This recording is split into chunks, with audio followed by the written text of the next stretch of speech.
Magandang hapon po sa lahat. Mga kaibigan, yung bang Nicolay dito po sa Aurora Boulevard, corner edge sa northbound side. Ito po ang northbound side, mga kaibigan. Ang papunta ng Monumento. Yun po ang northbound side. Ang papuntang Boulevard ay southbound side.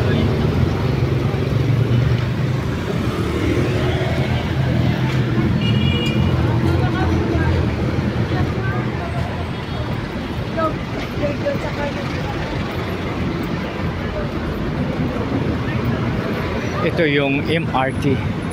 Mga kaibigan, ating pong tunghayan muli ang Psalms 34:11. English version, "Come to me, my children, and I will teach you how to fear the Lord." And in Tagalog version, "Halika kayo mga kaibigan, at tuturuan ko kayo na si Yahweh ay dapat sundin at igalang." So mga kaibigan, una ay fear the Lord. Pangalawa naman ay sa Tagalog version ay sumunod at kumalang kaya. So dito, anin po natin yung fear the Lord, yung takot sa Panginoon. Kasi unang-una mga kaibigan, lalahanin natin na tayo ay love ng Panginoon. Love na po tayo. Unang-una, ginawa niya po ang lahat na bagay na kailangan natin bago niya nilalang ang tao.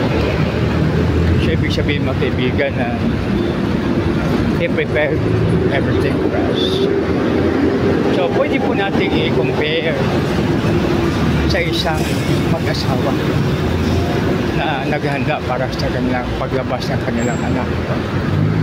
So pagkasal pa lang o kaya magkasintahan pa lang, maaaring nagplano na sila. Halimbawa sabihin na, "Sweetheart, ano kaya ipangalan natin sa ating magiging anak kung sakali ito ay babae?"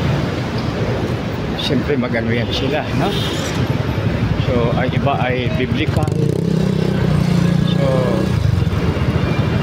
kung ano-ano yung mga basis na. So ngayon, ibig sabihin na hindi lang sa pangalan, kundi pati yung pangailangan ng bata ay kanila na pong inihanda. Lahat po. Lahat na kailangan nila ay ng bata ay inano na talaga. Ibig sabihin,